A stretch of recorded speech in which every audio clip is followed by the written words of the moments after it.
ஏசாயாவின் புத்தகம் 66ஆம் அதிகாரம் 12ஆம் வசனம், 13ஆம் வசனம், 14ஆம் வசனம் நாம் மாறி மாறி வாசிக்கலாம். Book of Isaiah chapter 66 verse 12, 13 and 14 alternatively. கர்த்தர் சொல்கிறது என்னவென்றால், இதோ நான் சமாதானத்தை ஒரு நதியைப் போலவும் ஜாதிகளின் மகிமை புரண்டு ஓடுகிற ஆற்றைப் போலவும் அவ்விடமாக பாய செய்கிறேன். அப்பொழுது நீங்கள் முளைப்பால் குடிப்பீர்கள், இடிப்பில் வைத்து சுமக்கப்படுவீர்கள், முழங்காலில் வைத்து தாளாட்டப்படுவீர்கள். நான் உங்களை ஏற்றுவேன், நீங்கள் ஏற்றப்படுவீர்கள். நீங்கள் அதை காணும்போது உங்கள் இருதயம் மகிழ்ந்து உங்கள் எலும்புகள் பசும்புல்லை போல செழிக்கும். அப்பொழுது கர்த்தருடைய ஊழியக்காரரிடத்தில் அவருடைய கரமும் அவருடைய சத்துருக்களிடத்தில் அவருடைய சினமும் அறியப்படும். தேவன் தாமே இந்த வசனங்களை ஆசீர்வதித்து நம் அனைவரோடு கூட பேசுவாராக. ஏற்கனவே நான் கேள்விப்பட்டபடி இன்றைய தினம் என்ன? அன்னையர் தினம். இது ஆங்கில சபையாக மாறிச்சுமா? அன்னையர் தினம், மதர்ஸ் டே என்று சொல்கிறார்கள். அது நம்மளுடைய பழக்கம் கிடையாது. ஹாப்பி பர்த்டே, ஃபாதர் டே, இந்த தினங்கள்லாம் நம்மளுடைய பாரம்பரியத்தில் இல்லை. பிறகு இதை நாம் அப்படியே நம்ம வெளிநாடுகளிலிருந்து நாம் இதை ஏற்றுக்கொண்டோம். அது ஒன்றும் தவறு இல்லை இல்லையா? தந்தையருக்கென்று ஒரு தினம், தாய்மார்களுக்கென்று ஒரு தினம் என்று சொல்லி வைத்து கொள்வது என்பது ஒன்றும் தவறில்லை. ஆகவே இன்றைக்கு அன்னையர் தினம். ஆகவே உங்கள் அனைவருக்கும் நாங்கள் அன்னையர் தின வாழ்த்துக்களை தெரிவித்துக் கொள்கிறோம். உங்கள் எல்லோருக்கும் அன்னையர் தின வாழ்த்துக்களை நாங்கள் தெரிவித்துக் கொள்கிறோம். நாம் சிறிது காலமாக கேள்விப்பட்டபடி ஆண்டவர் தாயை போல அவர் அன்புடையவராக இருக்கிறார். தாயை போல நமக்கு இறங்குகிறவராக இருக்கிறார். தாயை போல நம்மை தேற்றுகிறவராக இருக்கிறார். தாயை போல கண்டிப்புன்னு சொல்ல முடியாது. தாய் தேற்றுவது. தாய் என்றால் ஆறுதல் சொல்வது. தாய் என்றால் அரவணைப்பது. ஆகவே ஆண் பிள்ளைகளாக இருந்தாலும் கூட அவர்கள் ஏதாவது சொல்ல வேண்டும் என்று சொன்னால், தகப்பனிடத்தில் சொல்ல வேண்டும் என்று சொன்னால் யாருக்கு முதல்ல போவாங்க? அம்மா கிட்ட போய் சொல்லுவாங்க. அம்மா என்ன பண்ணுவாங்க? அதை எப்படி பக்குவமாக அப்பா கிட்ட சொல்லணும்னு அவங்களுக்கு தான் தெரியும். எப்படி பக்குவமாக, எந்த நேரத்தில் எப்படி பக்குவமாக சொல்லணும்னு தாய்க்கு தான் தெரியும். சரியான வார்த்தைகளை பயன்படுத்தி தந்தையிடம் சொல்லுவார்கள். ஆகவே ஆண் பிள்ளையாக இருந்தாலும் நேராக போய் என்ன பண்ண முடியாது? தகப்பனிடத்தில் பேச முடியாது. தகப்பன் என்பவன் கண்டிப்பு மிகுந்தவனாக அறியப்படுகிறார். தாய் என்பவர் அன்பு மிகுந்தவளாக, ஆறுதல் செய்தவளாக அங்கே காணப்படுகிறாள் என்று சொல்லி நாம் பார்க்கிறோம். ஆகவே அவர் சொல்லும் பொழுது என்ன சொல்கிறார்? அப்பொழுது நீங்கள் முளைப்பால் குடிப்பீர்கள். பிரெஸ்ட் ஃபீடிங் இல்லையா? முளைப்பால் குடிப்பது என்று தாய்ப்பால் குடிப்பது. தாய்ப்பால் குடித்த பிள்ளைகள் எப்படி இருக்கும்?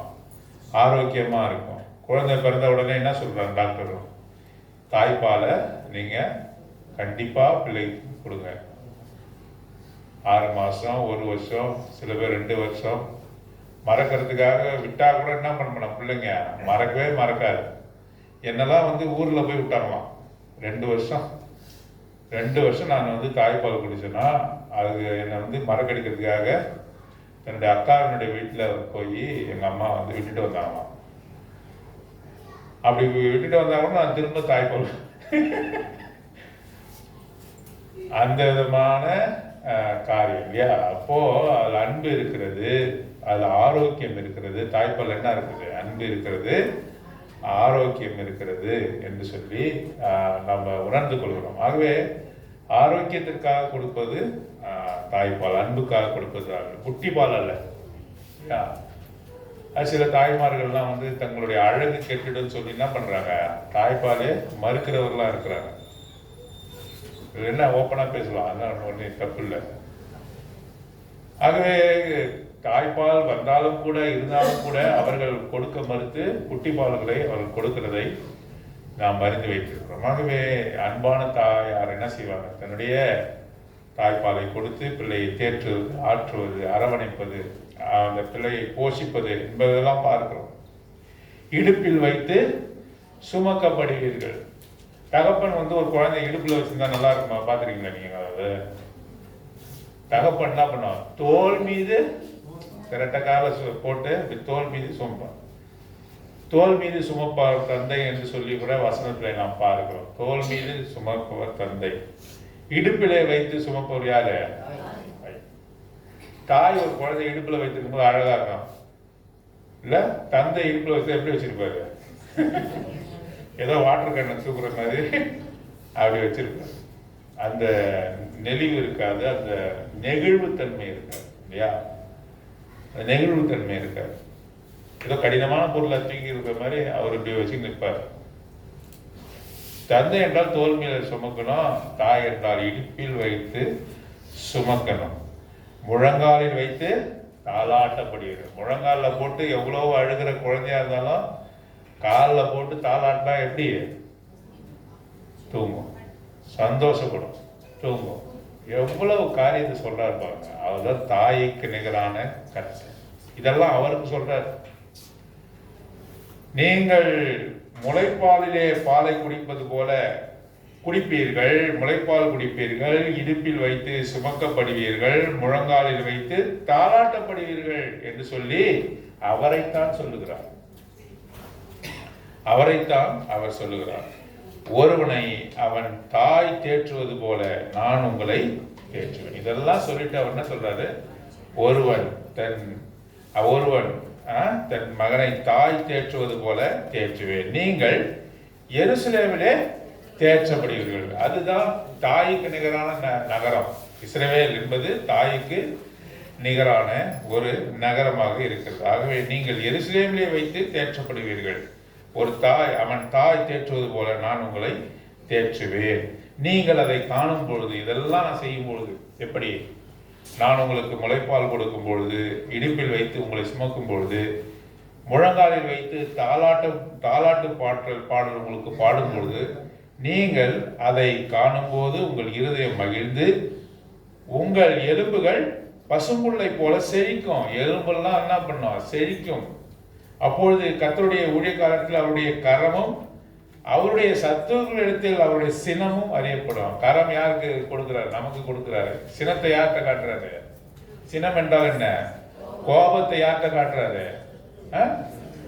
சத்துருவத்தில் காட்டுறாரு. நமக்கு என்ன கொடுக்கிறாரு? தன் கரத்தை வைத்து ஆறுதல் சொல்கிறார். கரத்தை பிடித்து தூக்குகிறவராக இருக்கிறார்.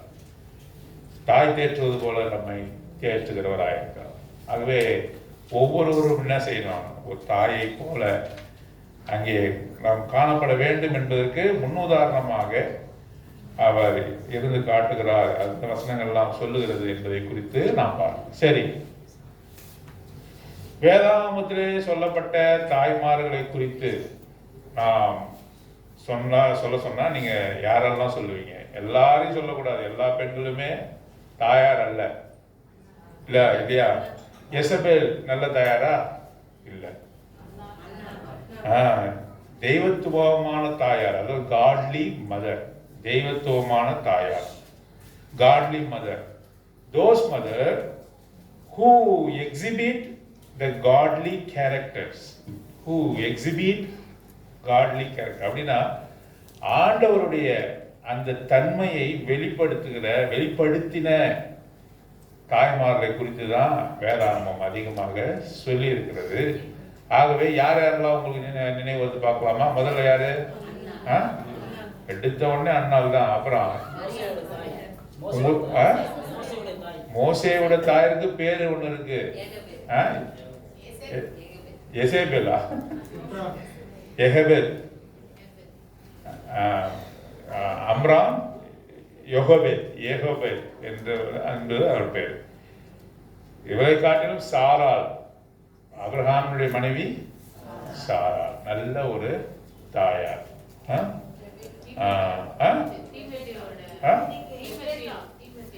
ரெபேக்கா பரவாயில்ல, எடுத்துக்கலாம். அதனால முழுமையான ஒரு தெய்வத்துவமான தாயார் கிடையாது. அப்புறம் தீமோத்தேயுடைய அம்மா, அவங்க ஆயான்னு சொல்லிங்கன்னா பரவாயில்ல. பாட்டி, ஐனிகையால் லோயிசா, அப்புறம் வெரி குட் மரியாள், ஆண்டவராக இயேசு கிறிஸ்துனுடைய தாயார். எலிசபெத், யோவான் ஸ்நானனுடைய தாயார். அப்புறம்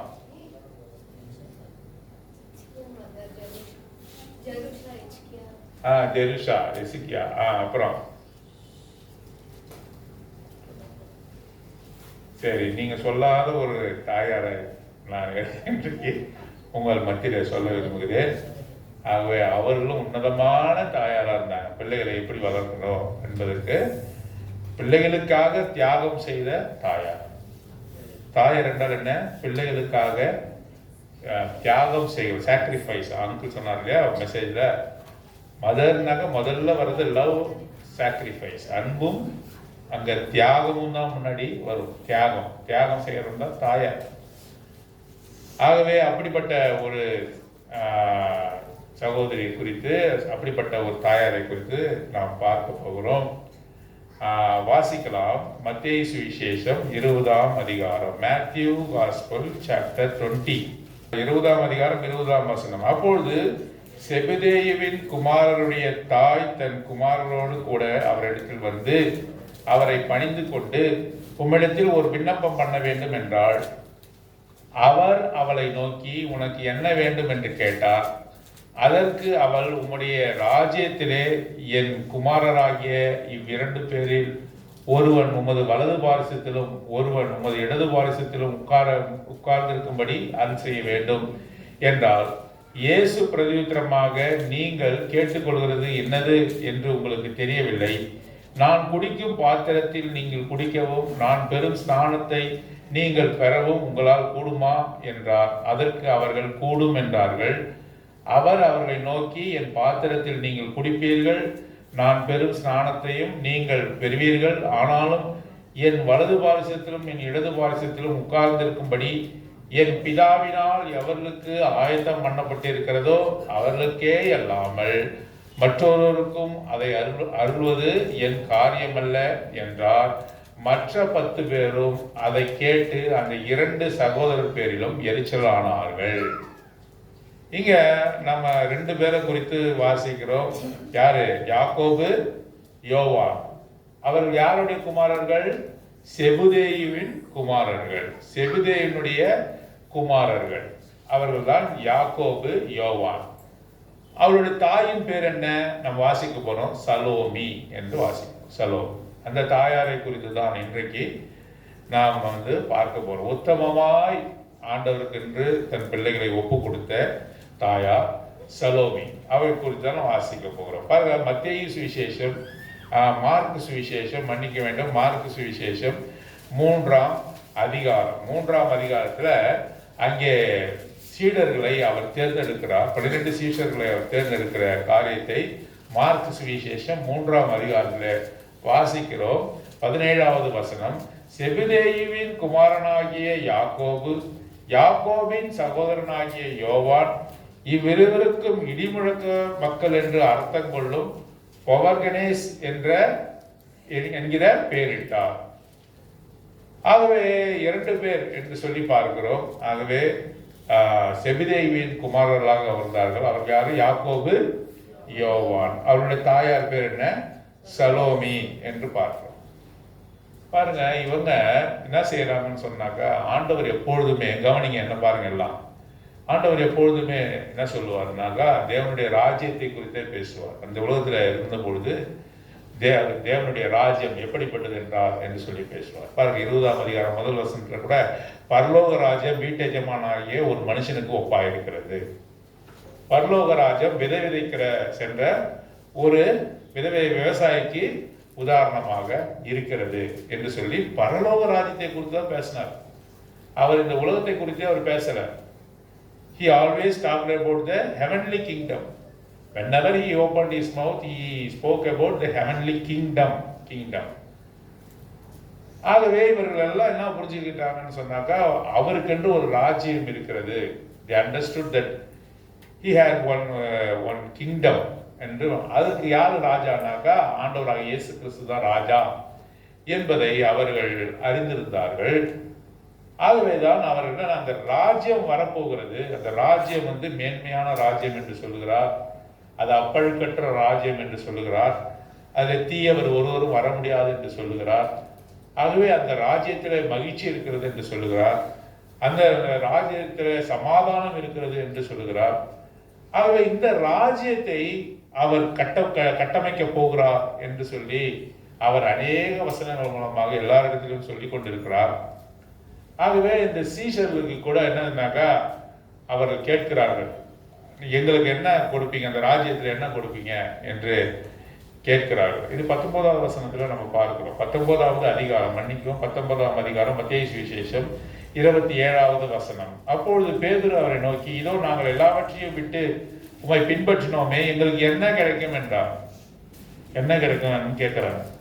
அதற்கு இயேசு, மறுஜென்ம காலத்திலே மனுஷகுமாரன் தம்முடைய மகிமையுள்ள சிங்காசனத்தின் பேர். அப்படின்னா சிங்காசனம் யாருக்கு கொடுக்கப்படும் சொல்லுங்க? சிங்காசனம் யாருக்கு கிடைக்கும்? சிங்காசனம் ராஜாவுக்கு உரியது இல்லையா? ராஜாவுக்குரியது. சிங்காசனத்தின் மேல் வீற்றிருக்கும் பொழுது அவர் சிங்காசனத்திலே அமரப்போகிறார். யாரு? ஆண்டவராக இயேசு கிறிஸ்து சிங்காசனத்திலே வீற்றிருக்கும் பொழுது, என்னை பின்பற்றின நீங்களும் இஸ்ரவேலின் 12 கோத்திரங்களையும் நியாயத்தீர்க்கிறவர்களாக 12 சிங்காசனங்கள் மேல் வீற்றிருப்பீர்கள் என்று மெய்யாகவே உங்களுக்கு சொல்லுகிறேன். என்னோடு கூட நீங்க என்ன பண்ண போறீங்க?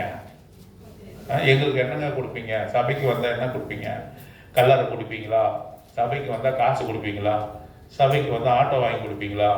சபைக்கு வந்தா திருமணம் பண்ணுவீங்களா? ஒன்றும் பண்ண மாட்டோம்.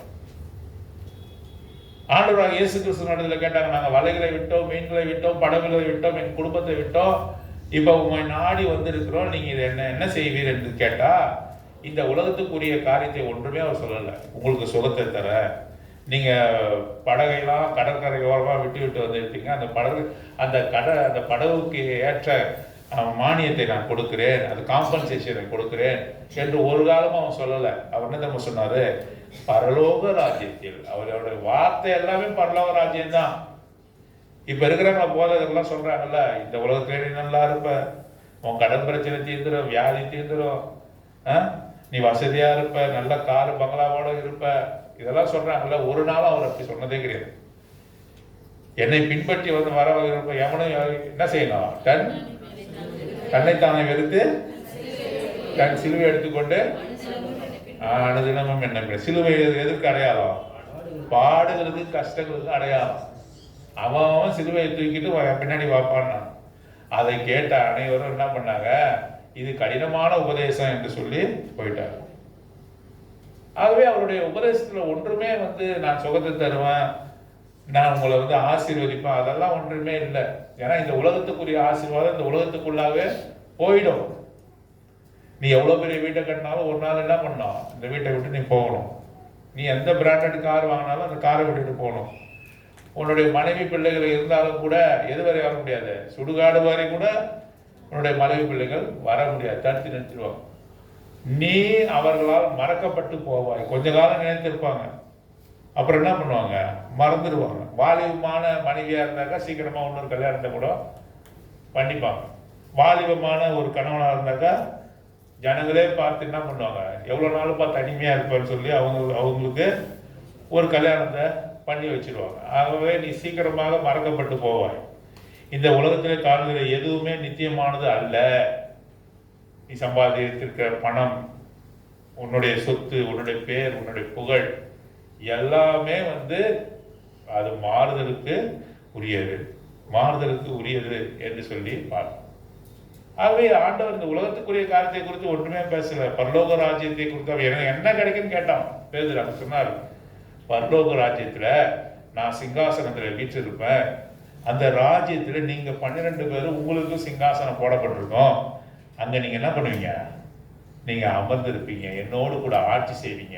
ஆட்சி மாத்திரமல்ல, இஸ்ரவேல் புத்திரரை நீங்க என்ன பண்ண போறீங்க? நியாயம் விசாரிப்பவர்களாக இருப்பீங்க. You become a judge. நீங்கள் நியாயம் விசாரிப்பீர்கள். authority was given unto you. You will be seated along with me the thrones அப்படின்னு சொல்றாரு.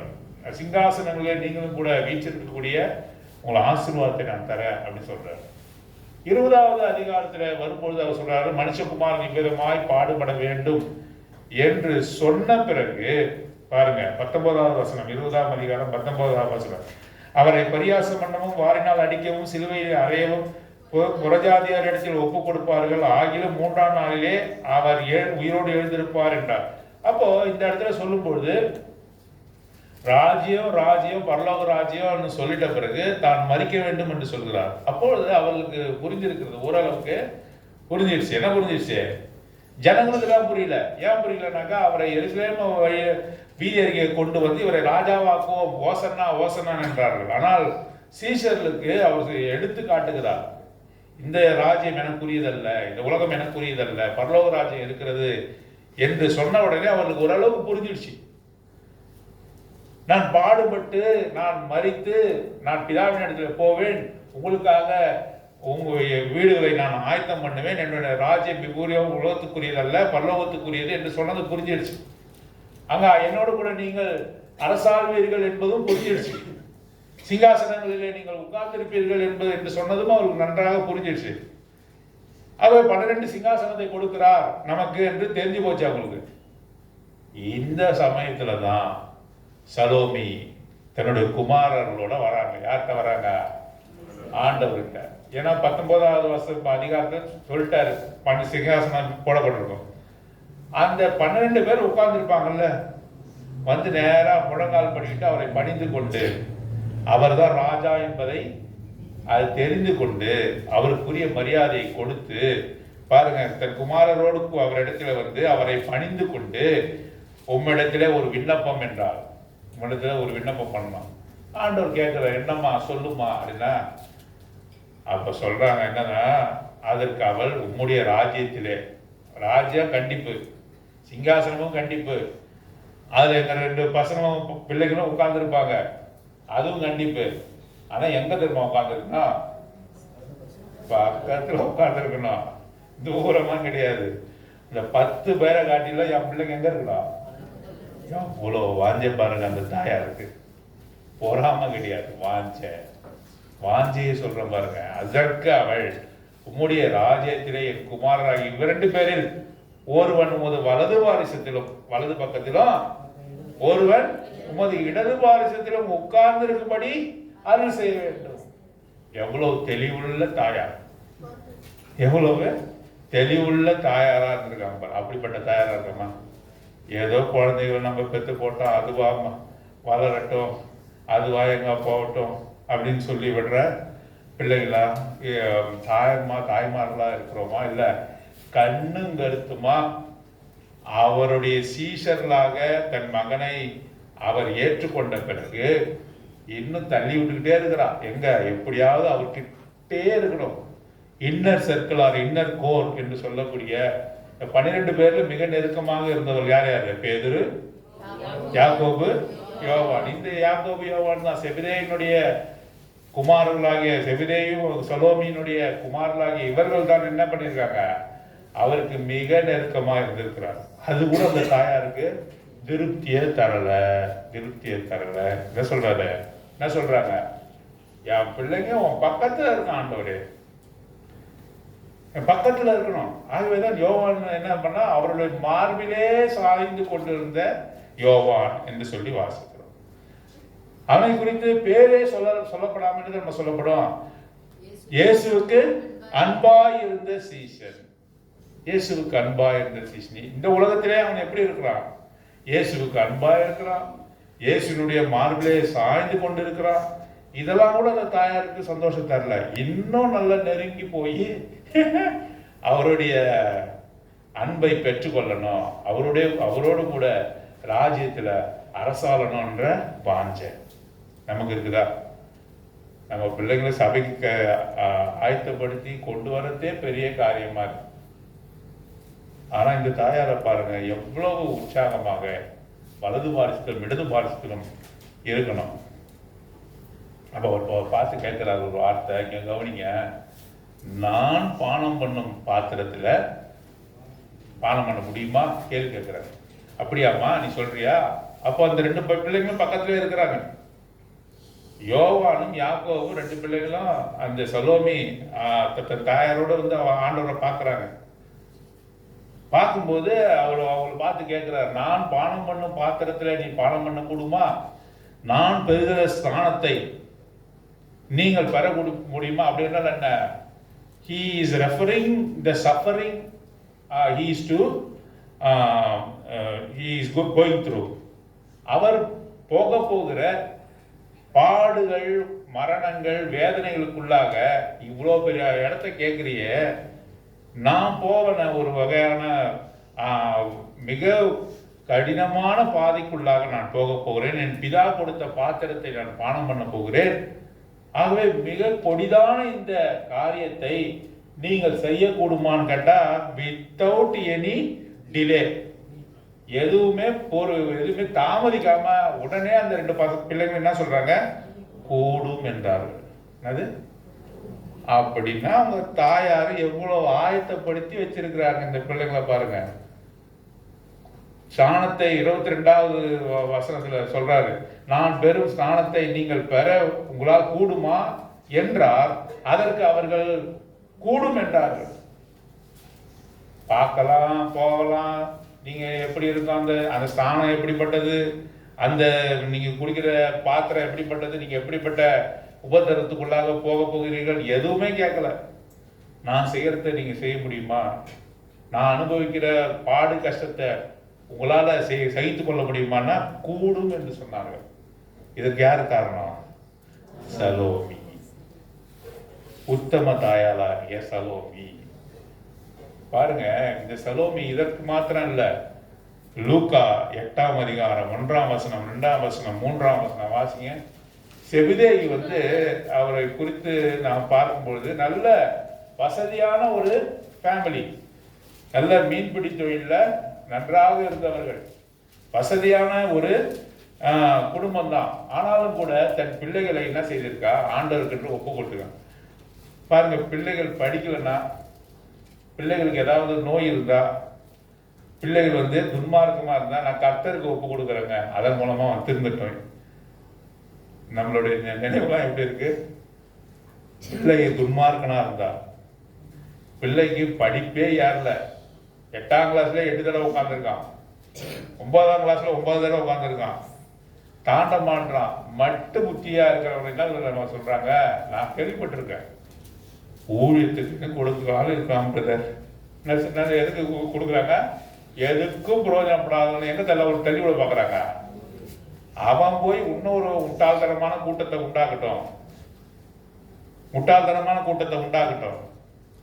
முதல் பலனை கொடுறான்னு சொன்னாக்கா அவன் என்ன சொல்றான்? எதுக்குமே உதவாத, நாளைக்கோ இன்னைக்கோ இருக்கிறவங்க தள்ளுறாங்க, சபையில தள்ளுறாங்க, துன்மார்க்கனா இருக்கிறவன் கொண்டு வராங்க,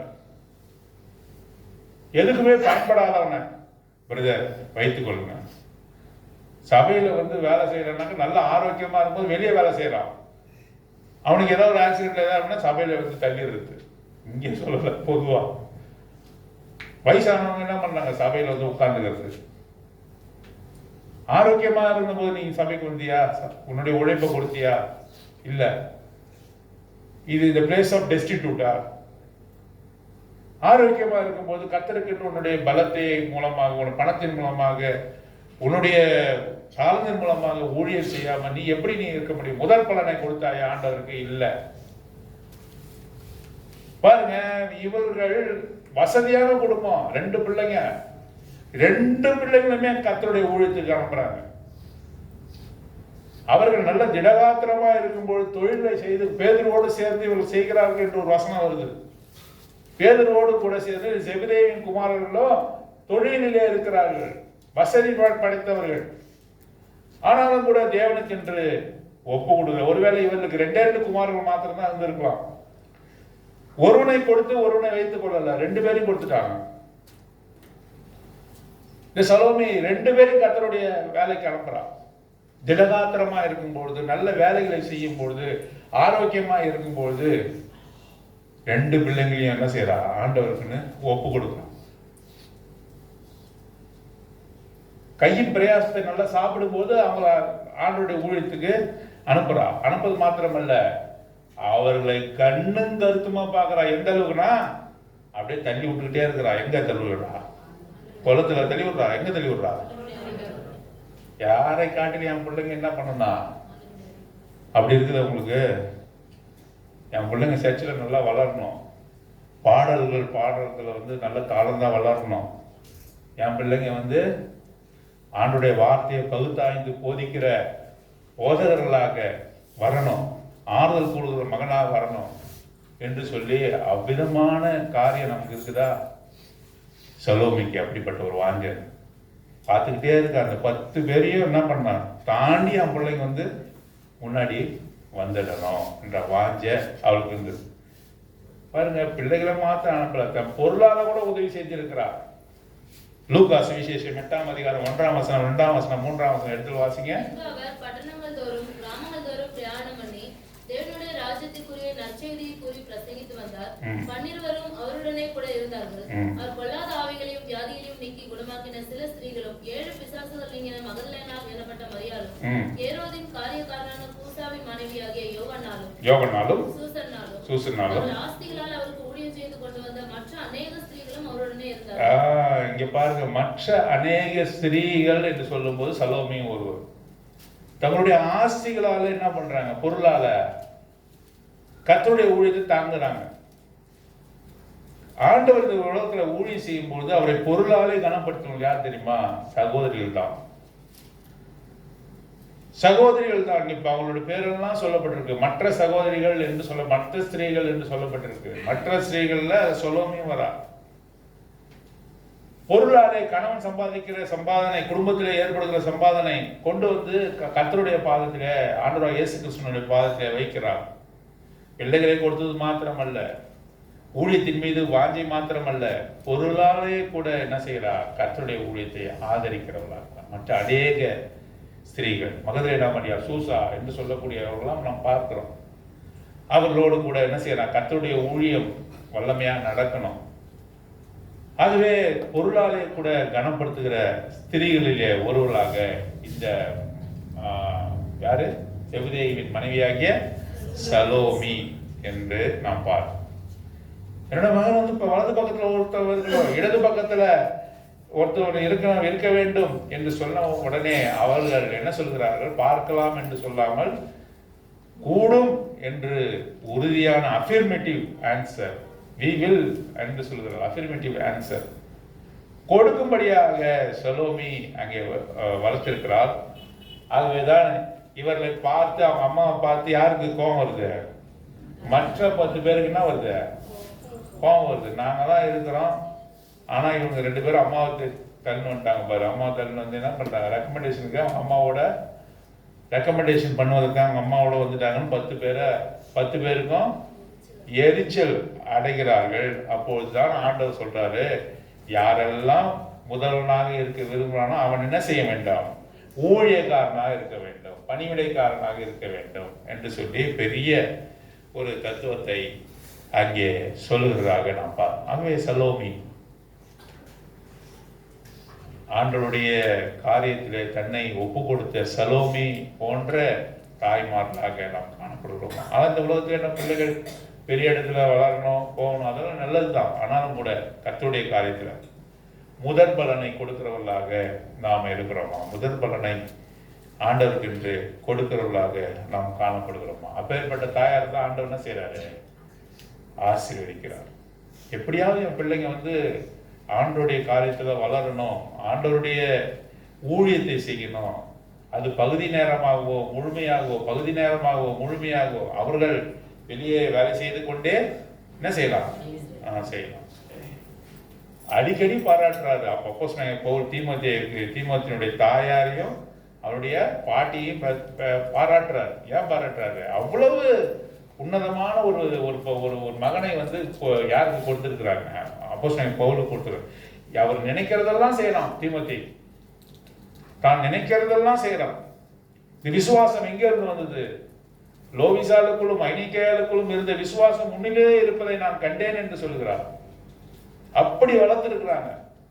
சவலை பிள்ளைகளை கொடுக்கல, ஒன்றுக்கும் உதவாத பிள்ளைகளை கொடுக்கல, முதல் தரமான பிள்ளைகளை கர்த்தருக்கு ஒப்பு கொடுத்தார்கள். பிறகு பொருளாலே கர்த்தருக்கு உதவி செய்தவர்களாக இருக்கிறார்கள். எல்லாரை காட்டிலும் என்னுடைய பிள்ளைகள் முன்னாடி வரணும். இது பொறாமை கிடையாது, காம்படிஷன். இது பொறாமை. என் பிள்ளைகள் எல்லாவற்றையும் கற்று தேரணும், பாடல்கள் எளிமையா பாடணும், வசனங்களை மனப்பாடம் செய்ய வேண்டும், வசனங்களை சொல்லணும், மியூசிக் வாசிக்கணும். ஒரு மியூசிக் வாசிப்பாரா? என் பிள்ளைங்களும் வாசிக்கணும். அதற்கு என்ன செய்யணும்? என்ன செய்யணும் பிரதர் என்கிட்ட வந்து கேட்குறாங்க. என்ன செய்யணும் பிரதர்னா என்கிட்ட கேட்கக்கூடாது. நீங்கள் என்ன பண்ணலாம்? அது ஆண்டவர்கிட்ட கேட்டு எங்கன்னு தேடி ஓடணும். எங்கே இருக்குது, எந்த எந்த இன்ஸ்ட்ருமெண்ட் கற்றுக்கலாம்னு நீங்கள் போகணும். வசனங்களை எப்படி படிப்பது என்று நீங்கள் அறிந்து கொள்ளணும். கர்த்தர் அப்படி நம்முடைய வாஞ்சை நமக்கு இருக்கும்பொழுது உன்னதமான காரியத்தை நம்முடைய வாழ்க்கையில செய்வார். என்னோட பிள்ளைங்க மஸ்ட் பி ப்ரிஃபர்டு. சபையில என்னோட பிள்ளைங்க தான் முன்னாடி நிற்கணும், எல்லாவற்றையும் எடுத்து செய்யணும் என்று சொல்லி விரும்புகிற சலோமியை போல இருக்கணும். வந்தோமா போனோமா, என் பிள்ளைங்க இருக்குதா, அப்படி இருக்கக்கூடாது. ஒப்பு கொடுக்கணும், கர்த்தருக்குன்னு ஒப்பு கொடுக்கணும். ஒன்றில் 2 பேரையும் ஒப்பு கொடுக்கணும். பாருங்க, முழுவதுமாக அவள் ஒப்பு கொடுத்தாள் என்று சொல்லி நான் பாருங்க. இந்த சகோதரி சலோமி ஆண்டவரை மிக நெருக்கமாக ஃபாலோ பண்ண தொடர்ந்த ஒரு சகோதரியாக, தாய்மாராக அவர் இருக்கிறார். பாருங்க, லூக்கா சுவிசேஷம் 23ஆம் அதிகாரம் 27ஆம் வசனம். 27ஆம் வசனம். எருசலேம் வீதிகளிலே அவர் சிலுவை மரத்தை சுமந்து கொண்டு அவர் செல்லுகிறார். அநேக அடிகளாலே அவரை அடிக்கிறார்கள். துன்பங்கள், துயரங்களை தாங்கிக் கொண்டு ஆண்டவர் அங்கே சென்று கொண்டிருக்கிறார். அப்பொழுது அநேக ஸ்திரீகள் என்ன பண்றாங்க? அதை பார்த்து அழுது கொண்டே போகிறார்கள். நான் நம்புகிறேன் சலோமியும் ஒரு ஆளா, மகதலேனா மரியாள், கிலோப்பா என்று சொல்லக்கூடிய அவருடைய மரியாள், இந்த சலோமி, இந்த மரியாள், சலோமி, இவர்கள் அங்கே திரளான கூட்டத்தில் அவர் அந்த சிலுவையை சுமக்க முடியாமல் அந்த வீதிகளிலே அவர் போகும்போது சலோமி கூட எப்படி அழுது கொண்டே அந்த அவரை நெருக்கமாக அவரை பின்பற்றி சென்றிருக்க கூடும். அதுதான் இந்த வசனம் நமக்கு சொல்லுகிறது. சீசர்லாம் கூட இருந்தாங்களா? எந்த சீசனாவது கூட இருந்தானா? ஒருவனும் இல்லை, எல்லாரும் போயிட்டாங்க. அவர் பாடுபடும் போது ஒருவர் கூட இல்லை. பேதுரு அங்கே மறுதளித்து போய்விட்டார். யூதாஸ் காட்டி கொடுத்தார். அநேகர் பயத்தினாலே ஓடி போனார்கள், அவரை விட்டு ஓடி போனார்கள். ஆனாலும் கூட இந்த ஸ்திரீகள் என்ன செய்தாங்க? அவரை உத்தமமாய் பின்பற்றினார்கள். எந்த பாடு வந்தாலும் பார்த்துக்கலாம், எந்த அடி வந்தாலும் பார்த்துக்கலாம் என்று சொல்லி அவரை உண்மையாக பின்பற்றினவர்கள் சலோமியும் ஒருவராக காணப்படுகிறார். பாருங்க, பவனியின் நேரத்தில் மாத்திரமல்ல, இந்த சிலுவையை சுமந்து கொண்டு போகிற நேரத்தில் மாத்திரமல்ல, சிலுவையிலே அவரை அடிக்கும் பொழுது, அவர் எல்லா விதமான பாடுகளை அவர் அடையும் பொழுது கூட இவர்கள் காணப்பட்டார்கள் என்று சொல்லி மார்க்கு சுவிசேஷம் 15வது அதிகாரம், மார்க்கு சுவிசேஷம் 15வது அதிகாரத்துல நம்ம பார்க்கிறோம். பாருங்க, மார்க்கு சுவிசேஷம் 15வது அதிகாரம் 40வது வசனம். சில ஸ்திரீகளும் தூரத்திலிருந்து பார்த்து கொண்டிருந்தார்கள். இருந்தபொழுது மகதலேனா மரியாளும் சலோமே ஆண்டவரை சிலுவையிலே அடிக்கிறாங்க. எருசலேம் வழியிலே அவரை கொண்டு போன போது மாத்திரமல்ல, ஆண்டவரை சிலுவையிலே அங்கே கொல்கதா மலையிலே அடிக்கிறார்கள். தூரத்திலே நின்று யார் பார்த்து கொண்டிருந்தா? சலோமி, உத்தம தாயாகிய சலோமி. தன் பிள்ளைகளையும் நேர்த்தியாக வளர்த்தால் ஆண்டவருக்கு பணிவிடை செய்வதிலோ அவ்வளவு உண்மையாக இருந்திருக்கிறார். ஏன்? எல்லோரும் அவரை விட்டு ஓடி போனார்கள். ஆனால் சலோமி, மகதலேனா மரியாள் போன்ற ஸ்திரீகள் அவரை ஒரு நாள் என்ன செய்யல, அவரை விட்டு ஓடி போல. இவர்களுக்கு அதிக கனத்தை கூட அவர் கொடுத்திருக்க மாட்டார். ஆனாலும் கூட இவர்கள் அவரை உத்தமமாய் பின்பற்றி எங்கே எதுவரைக்கும் வந்திருக்காங்க? இப்ப சிலுவையிலே அறையும் போது கூட அவர்கள் பயந்து ஓடி போகாமல் அவர்கள் என்ன செய்த, அழுது கொண்டு தூரத்திலே அவர் படுகிற பாடுகளை அவர்கள் பார்த்து கொண்டிருந்தார்கள் என்று சொல்லி பார்க்கிறோம். மத்தேயு சுவிசேஷத்தில் எடுக்க வேண்டிய அவசியம் இல்லை. அவரை கல்லறையில வைத்து கற்களை மூடுகிறார்கள். அப்பொழுது அங்கே மகதலேனா மரியாள் மற்ற ஸ்திரீகளும் கூட அங்கே அமர்ந்திருந்தார்கள் என்று சொல்லி நாம் பார்க்கிறோம். அவரை பவனி கொண்டு போகும்பொழுதும் சலோமே இருந்திருக்கிறாங்க. சிலுவையிலே அறையும் பொழுதும் தூரத்திலிருந்து அவரை பார்த்து கொண்டு அழுது புலம்பி கொண்டு இருந்திருக்கிறாங்க. அவரை கல்லறையிலே வைக்கும் பொழுது கூட சலோமி அவர்கள் கஷ்டப்பட்டு கொண்டு துக்கப்பட்டு கொண்டு அவர்கள் இருந்திருக்கிறார்கள். அது கல்லில் அந்த குகையில வைத்து கற்களை மூடினவன என்ன செஞ்சாங்க, அங்கே உட்கார்ந்தாங்களா? நம்ம என்ன வாசிக்கிறோம்னு சொன்னாக்கா, ஒரு காஸ்பல்ல உடனடியாக வீட்டுக்கு போயிட்டாங்களா. ஏன்? கல்லை வச்சு எந்த இடத்துல வைக்கிறார்கள் என்பதை பார்த்துட்டாங்க. அங்கே கொஞ்ச நேரம் உட்கார்ந்து இருந்தாங்க. உடனடியாக அவங்க என்ன பண்ணாங்க, வீட்டுக்கு போயிட்டாங்க. ஏன் போனாங்கனாக்கா, சுகந்த வர்க்கத்தை ஆயத்தம் பண்ணி வாங்கி வரும்படியாகன்னு ஒரு வசனத்துல நம்ம வாசிக்கிறோம். சுகந்த வர்க்கத்தை வாங்கி வரும்படியாக அவர்கள் புறப்பட்டு போனார்கள் என்று சொல்லி ஒரு காரியத்துல பார்க்கிறோம். பாருங்க, 56வது வசனம், லூக்கா சுவிசேஷம் 23வது அதிகாரம் 56வது வசனம். திரும்பி போய் கந்த வர்க்கங்களையும் பரிமள தைலங்களும் ஆயத்தம் பண்ணி கற்பனைப்படியே பாருங்க, வெள்ளிக்கிழமை அங்க தொடங்க போகிறது, ஓய்வு நாள் சனிக்கிழமை ஆரம்பிக்க போகிறது. இவர்கள் அங்கே அந்த ஓய்வு நாளுக்கு முன்பாகவே அவர் என்ன வைக்கப்பட்டாரு, அந்த கல்லறையில அவருடைய உடலானது வைக்கப்பட்டது, மூடப்பட்டது. அங்கே சிறிது நேரம் உட்கார்ந்திருந்தார்கள். அந்தி சாகிறதை பார்த்தார்கள், சூரியன் அஸ்தமிக்கிறதை பார்த்தார்கள். ஓய்வு நாள் வரப்போகிறது. ஆகவே என்ன செய்யறாங்க, முதல்ல போய் என்ன பண்ணணும், அவருக்கு சுகந்த வர்க்கமிட கந்த வர்க்கமிட அவர் என்ன செய்யணும், வாசனை பொருட்கள் எல்லாம் நம்ம போய் சீக்கிரம் வாங்கணும்னு அவங்க அங்கிருந்து ஓடி கடைத்தெருவுக்கு ஓடி இருப்பாங்க. நடந்து போயிருப்பாங்க, பொறுமையா போயிருப்பாங்களா, எப்படி போயிருப்பாங்க? ஓடி போய் தான் வாங்கியிருக்க முடியும். ஏன்? சாபத்தை ஓய்வினால ஆரம்பிக்க போகுது. இவர்கள் இவ்வளவு நாளி அவரோடு பாடுகளோடு கூட இருந்துட்டாங்க. இப்ப அவங்க சீக்கிரமா போய் அந்த கந்த வர்க்கத்தை வெள்ளிக்கிழமை அந்த முடிகிற சமயத்துல வாங்கினாதான் என்ன பண்ண முடியும். ஞாயிற்றுக்கிழமை அவர் உயிர் சேர்ந்த நாள்ல சீக்கிரமா போய் காலையில அந்த கல்லறை இடத்துல போகணும். அப்படி என்றால் இன்றைக்கு அவங்க என்ன பண்ணணும், செய்யணும். இல்லைன்னா அந்த சனிக்கிழமை முழுதும் அவங்க வேலை செய்யலாமா? கற்பனையின்படியே ஓய்வு நாளில் ஓய்ந்திருந்தார். அந்த நாள்ல ஒண்ணுமே செய்ய முடியாது. ஆகவே அவர்கள் ஓடினார்கள். அவருடைய சரீரத்தை கந்த வர்க்க விட வேண்டுமே, வாசனை பொருட்களை அவருக்கு நாம் செலுத்த வேண்டுமே.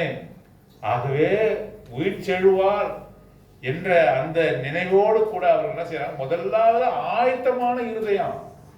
ஒவ்வொரு தாயாருக்கு என்ன இருக்கணும், ஆயத்தப்பட்ட இருதயம்.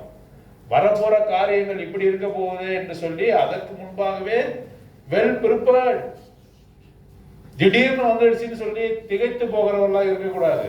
தாய்மார்கள் எப்படி இருக்கக்கூடாது, என்னன்னு தெரியும், இந்த சுச்சுவேஷனை நான் எப்படி ஹேண்டில் பண்ணுவேன், இந்த சுச்சுவேஷனை நான் எப்படி ஹேண்டில் பண்ணுவேன், இதை நான் எப்படி மேற்கொள்வேன் என்று இருக்கக்கூடாது. இவர்கள் எப்படி கடைகள் சாத்துவதற்கு முன்பாக அவர்கள் ஓடி போய் என்ன பண்ணாங்க, கந்த வர்க்கங்களை வாங்கினார்கள்.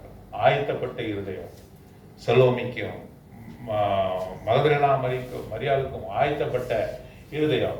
வரப்போகிற காரியங்களை அறிந்து முன்பாகவே ஆயத்தமா இருக்கிறவர்கள். அப்படிப்பட்டவங்க நல்ல தாய்மார்கள். அப்படிப்பட்டவங்க நல்ல பிள்ளைகளை வளர்க்க முடியும் என்று சொல்லி நாம் பார்க்கணும். நல்ல பிள்ளைகளை வளர்க்கக்கூடிய தாய்மார்கள் எப்படிப்பட்டவர்களா இருக்கணும், முன்னறிவு இருக்கணும். இதெல்லாம் நடக்கும், இப்படிலாம் நடக்கும். ஆகவே நாம் ஆயத்தப்படணும், நம்மளுடைய பிள்ளைகளை ஆயத்தப்படுத்தணும். நம் கணவனை ஆயத்தப்படுத்தணும் என்று முன்னறிவு இருக்கணும். முன்னறிவு இல்லாம புத்தி சோர்வாக, புத்தி மந்தமாக இருந்தாங்க ஒன்றுமே செய்ய முடியாது. பிள்ளைகளுக்காக ஆயத்தப்படுகிறது, சபைக்காக ஆயத்தப்படுகிறது, ஆண்டவருக்காக தியாகம் பண்ணுவதற்காக முன்பாகவே ஆயத்தப்படுகிற ஸ்திரீகளாக அவர்கள் இருந்தார்கள் என்று சொல்லி பார்க்கிறோம். உடனே அங்க கிளம்பி போய் அவர்கள் கந்தவர்க்கங்களை வாங்கினார். ஆகவே தன்னுடைய பிள்ளைகள் கர்த்தருடைய பணியில இருக்கணும். என்னென்ன பிள்ளைகளை முழுமையாக கர்த்தருக்கு ஒப்பு கொடுப்பேன். சலோமோனுடைய வாழ்க்கையில் நம்ம கற்றுக்கொள்கிற காரியம் என்ன? என்னோட பிள்ளைகளை கர்த்தருக்கு ஒப்பு கொடுப்பேன்.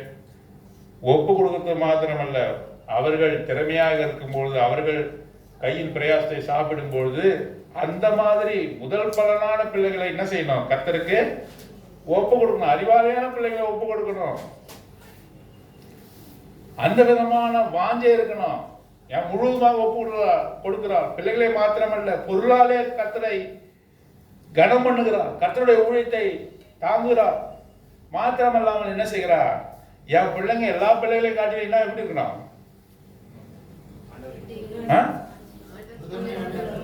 முதன்மையான இடத்தை பிடிக்கணும். எந்த சபையில இதெல்லாம் சொல்லி தர மாட்டாங்கன்னு நினைக்கிறேன். முதன்மையான இடத்தை பிடிக்கணும். என் பிள்ளைங்க திறமையா வரணும்,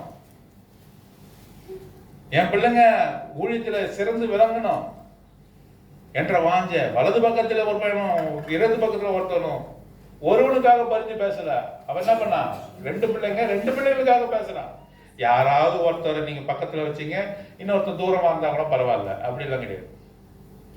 இந்த பக்கத்துலனா இந்த என் பையன் இந்த பக்கம் ஜேம்ஸ் உட்காந்துருக்கணும், இந்த பக்கம் இருந்தா ஜான் உட்காந்துருக்கணும், யாக்கோபு யோவான் உட்காந்துருக்கணும் என்று சொல்லி வாஞ்சியை பாருங்க. அந்த சகோதரி பொருளாதார கணம் பண்ணுகிறார், கர்த்தரிடத்துல மிக நெருக்கமாக காணப்படுகிறார். முன்னறிவு இருக்கிறது, என்ன செய்யணும், ஆண்டவருக்கு என்ன செய்யணும். அப்படியே அழுது கொண்டே உட்கார்ந்துடல, போய் வேலையை பார்க்கிறார், கந்தவர்க்கமிட ஓடுகிறார் என்று சொல்லி பாருங்க. சரி, நீதிமொழிகள் புத்தகம் 31ஆம் அதிகாரம். நீதிமொழிகள் 31ஆம் அதிகாரம்.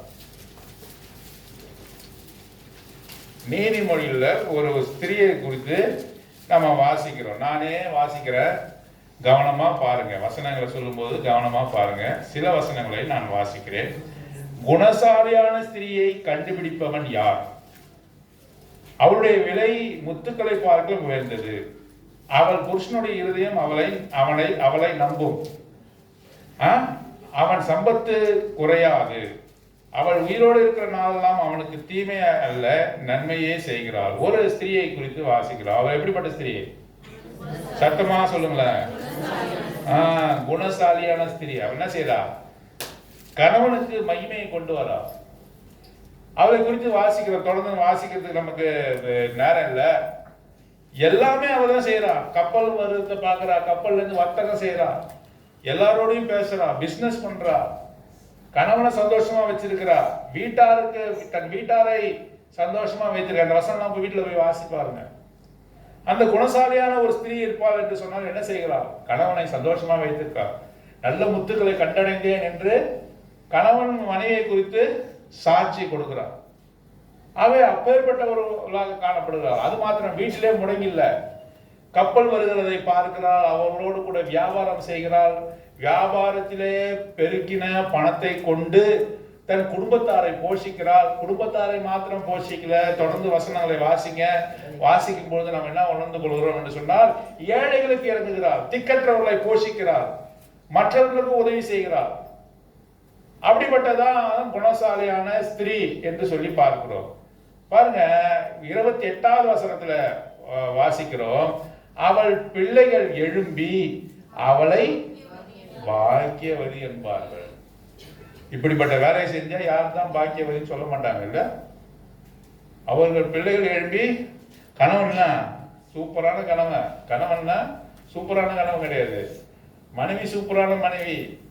ஒண்ணுமே அவருக்கு வேலை கிடையாது போல இருக்கு. என்னன்னா இந்த வசனத்தை படிச்சு பார்த்தீங்கன்னா ஒண்ணுமே கிடையாது. அவங்களே பிசினஸ் பண்றாங்க, அவங்களே சாப்பாடு ரெடி பண்ணிடுறாங்க, பிள்ளைகளை அவங்களே வளர்த்துடுறாங்க. அது மாத்திரமல்ல, வீட்டார் அனைவரும் கணவனுடைய வீட்டாரையும் அவரே கவனிச்சிடுறா, தான் வீட்டாரையும் பார்த்துடுறா, ஏழைகளுக்கு இறங்கிடுறா, பிள்ளைகளையும் நல்லா வளர்க்குறா. அப்படின்னாக்கா அந்த கணவனுக்கு என்ன சந்தோஷமா? வேலையே கிடையாது அவருக்கு. அப்ப ஏன் அவர் சொல்ல மாட்டார் நல்ல முத்துக்களை கண்டடைந்தேன்? அவர் என்ன சொல்றாரு? நல்ல முத்துக்களை கண்டடைந்தேன். அவள் பிள்ளைகள் கூட எழும்பி என்ன சொல்றா? அவளை பாக்கியவதி என்பார்கள். அநேக பெண்கள் குணசாலியாக இருந்தது உண்டு, நீயோ அவர்கள் எல்லோருக்கும் மேற்பட்டவள் என்று அவளை புகழ்கிறான். பாருங்க, மகனும் கணவனும் கூட எல்லாருக்கும் அம்மா இருந்திருக்காங்கம்மா, ஆனாலும் எனக்கு கிடைச்ச அம்மா போல யாருமே இல்லை. சொல்ல முடியுமா?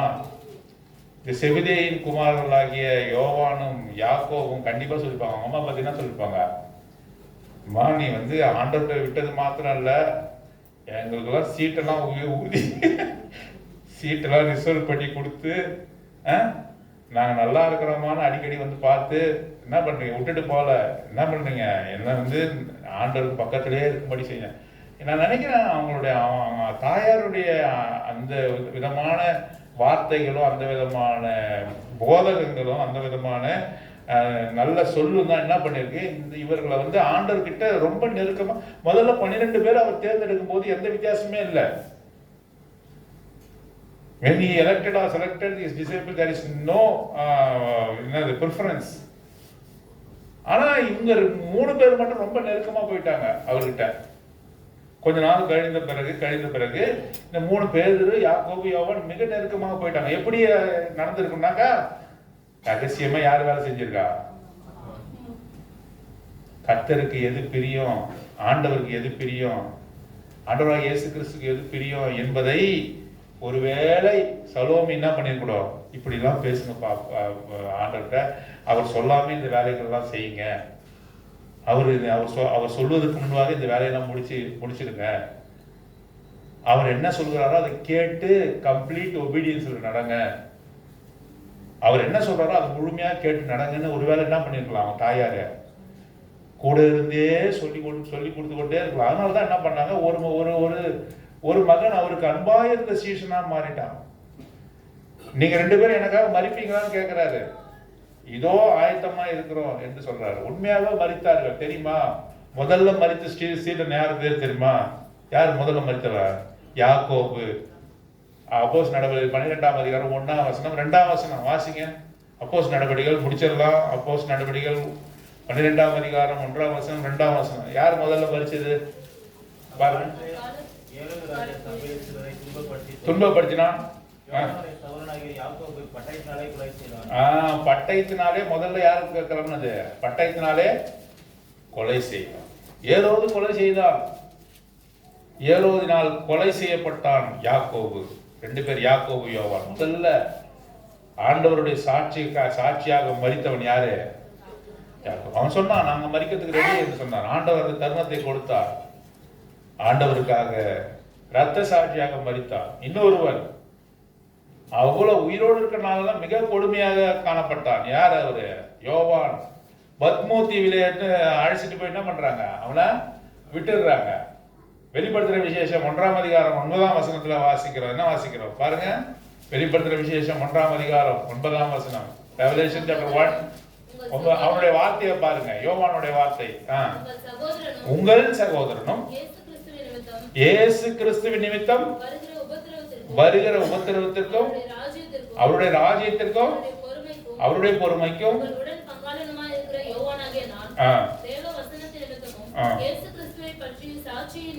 நிமித்தமும் பத்மோ என்ற தீவிலே சந்தோஷமா இருக்கிறாரா? இப்ப நிறைய சாமியார்லாம் ஐலண்ட் வாங்கிட்டு என்ன எப்படி இருக்காங்க? ஒண்ணுமே தெரியாம உட்காந்துருக்கீங்க. தீவுகளை பணம் இருந்தா தீவுகளை வாங்கிட்டு என்ன பண்ணுனாங்க? பெண்களோடு கூட உல்லாசமா தனி தீவுகள்ல இருக்கிறாங்க. பத்மோ தீவு அந்த மாதிரி தீவுலாம் கிடையாது. தண்ணி கிடையாது, சாப்பாடு கிடையாது, ஒன்றும் கிடையாது, ஆள் நடமாட்டம் கிடையாது. அவனை போய் ஒரு தீவுல இறக்கி விட்டுட்டாங்க. அப்படியே தீவுல என்ன செய்யணும், ஒன்றுமே இல்லாம அங்கே சாக வேண்டியதுதான். அப்படிப்பட்ட ஒரு தீவுல அவனை போய் விட்டுட்டாங்க. யாரு? யோவான், யாக்கோபினுடைய சகோதரன். யாரு யோவான்? செபதேவின் குமாரன். யார் யோவான்? சலோமினுடைய பையன். அவனை போய் அவங்க விட்டுட்டாங்க. அவன் என்ன தெரியுமா அவர் என்ன தெரியுமா சொல்றாரு? இந்த வசனத்தை படிக்கும் போது எவ்வளவு சந்தோஷமா இருக்கிறது. 9ஆம் வசனம், உங்கள் சகோதரனும் இயேசு கிறிஸ்துவின் நிமித்தம். இயேசு கிறிஸ்துவின் நிமித்தம் என்ன செய்யறாங்க? வருகிற உபத்திரம் வருது. இயேசு கிறிஸ்து நிமித்தம் என்ன வருது? உபத்திரம் தான் வரும். உபத்திரவம் அவருடைய ராஜ்யத்திற்கும். அவங்க விஷன்லாம் ஹெவன்லி விஷன் தான். அவங்க பெற்றுக்கொள்ள போகிற ராஜ்யம் அவன் தெரியுது. அவங்க உபத்திரவம் இங்க, ராஜ்யம் எங்க? உபத்திரவம் இங்க நமக்கு இருக்கும். ராஜ்யம் பரலோகத்தில் இருக்கிறது. அதுவும் மிக தெளிவா சொல்றாரு. என்ன சொல்றாரு? உங்கள் சகோதரன் இயேசு கிறிஸ்து நிமித்தம் வருகிற உபத்திரவத்திற்கும் அவருடைய ராஜ்யத்திற்கும் அவருடைய பொறுமைக்கும். யாருடைய பொறுமை? இயேசு கிறிஸ்துவின் பொறுமைக்கும் உங்கள் உடல் பங்காளியுமாய் இருக்கிற எனக்கு பொறுமை இருக்கிறது. இதை நான் சகிப்பேன். தனித்தீவுல சாலிட்டரி கன்ஃபைன்மெண்ட் என்று சொல்லுவாங்க. சாலிட்டரி கன்ஃபைன்மெண்ட் என்ன அர்த்தம்? தனிமை சிறை. தனிமை சிறை. ஒரு மனுஷனுக்கு கொடுக்கிற மிக கொடூரமான தண்டனை தெரியுமா? ஹேங்கிங் கிடையாது, உயிரெடுக்கிறது கிடையாது, கன் ஷாட் கிடையாது, இல்லை எலக்ட்ரிக் சேர் கிடையாது. ஒரு மனுஷனுக்கு கொடுக்கிற மிக கொடூரமான தண்டனை எதுன்னு சொன்னா சாலிட்டரி கன்ஃபைன்மெண்ட். அப்படின்னா தனிமை சிறை. ஆண்டவருக்கு என்று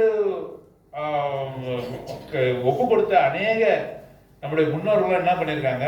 தனிமை சிறையில் ரஷ்யாவில் வாடி இருக்காங்க. ஒண்ணுமே இருக்காது, இருட்டா இருக்கும், எது எங்க இருக்குன்னு தெரியாது. ஒரு 10க்கு 10 கூட இருக்காது. அந்த இடத்துல உட்கார கூட முடியாது, நின்றுகிட்டே இருக்க வேண்டியதான். தனிமை சிறை. Man is a social animal என்று சொல்லுவாங்க. அப்படின்னா அவன் யாரைனா பேசலைனாக்கா அவனுக்கு பைத்தியம் பிடிக்கும். தெரியுமா? சில பேர் பேசினாதான் நமக்கு பைத்தியம் பிடிக்குது. மனுஷனுடைய சுபாவம் என்ன? அவன் பேசணும், யார்கிட்ட பேசணும், அவன் யாருக்குள்ள பழகணும். அதனால சொன்னாங்க இஸ் எ சோஷியல் அனிமல் அப்படின்னு சொன்னாங்க. அப்படின்னா அவன் சொசைட்டிக்குள்ள வாழ முடியும். அவனை போய் தனிமையில போட்டா என்ன நடக்கும்? பேச முடியாது. எந்த விதமான தொடர்புமே இருக்காத இடத்துல போட்டாங்க. அதுதான் சாலிட்டரி கன்ஃபைன்மெண்ட். அதுபோல பத்மோத்திகளை அனுபவிக்கிறான். இதெல்லாம் இயேசு கிறிஸ்து நிமித்தம் நான் அனுபவித்துக் கொள்வேன். ஒன்று இல்லை, உடன் பங்காளி என்று சொல்கிறான். பொறுமை, எனக்கு பொறுமை இருக்கிறதுன்னு சொல்கிறான். இதுக்கு எல்லாவற்றுக்கும் காரணம் யாரு? சலோமி. சலோமி பிள்ளைகளை அப்படியாக வளர்த்திருக்கிறார் என்று சொல்லி பார்க்கும். அவள் பிள்ளைகள் எழும்பி அவளை பாக்கியவதி என்கிறார். அவள் புருஷனும் அவளை பார்த்து அநேக பெண்கள் குணசாலிகள் இருந்ததுண்டு, நீயோ அவர்கள் எல்லாருக்கும் மேற்பட்டவள் என்று அழைக்கணும். நம்ம அப்படி அழைக்கலாமா? அழைக்க முடியுமா? நம்மை அப்படி அழைக்கத்தக்கதாக தேவ தத்துவத்தின் தாயாராக, காட்லி மதர், அவருடைய குணநலன்களை வெளிப்படுத்துகிற தாயாராக நாம் இருக்க முடியுமா? யோசித்து பாருங்க. நம்ம பிள்ளைங்க நம்ம குறித்து என்ன சாட்சி கொடுப்பாங்க? இப்ப வாயை மூடிட்டு இருக்காங்க.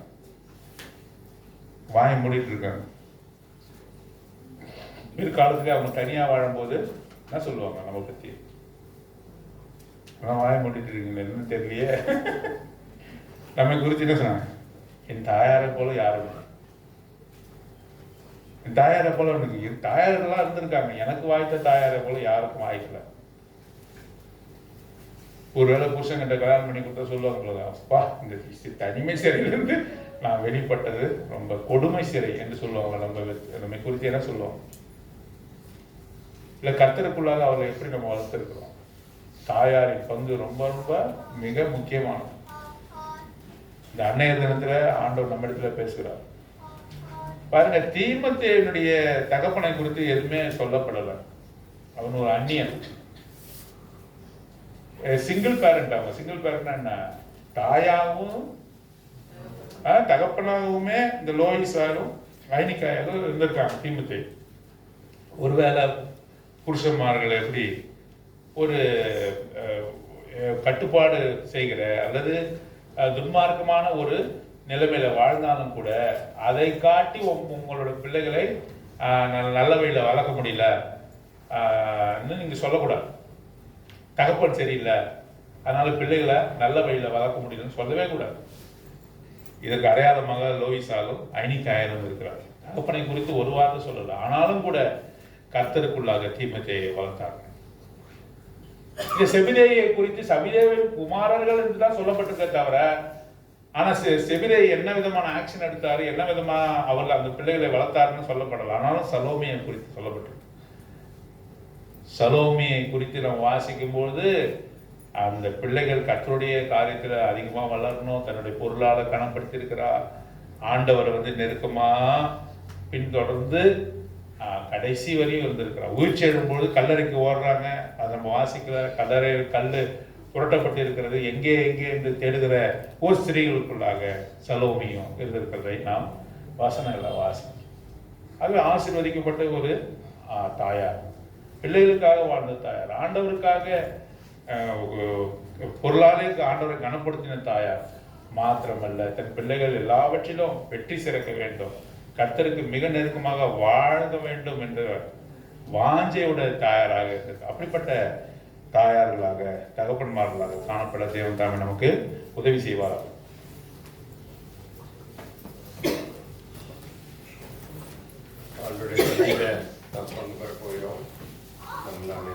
பார்த்து நாம் கேட்ட வசனத்தின்படி கனடாட்டில் எப்படி இருந்தோம், இப்போ எப்படி இருக்கணும், இனிமேல் எப்படி இருக்க போகிறோம் என்று உணர்ந்து அடுத்தது அறிக்கை செய்து ஆண்டவரோட ஒப்புரவாக்கி பாத்திரவாளாக இந்த பந்தியில் பங்கு பெறலாம்.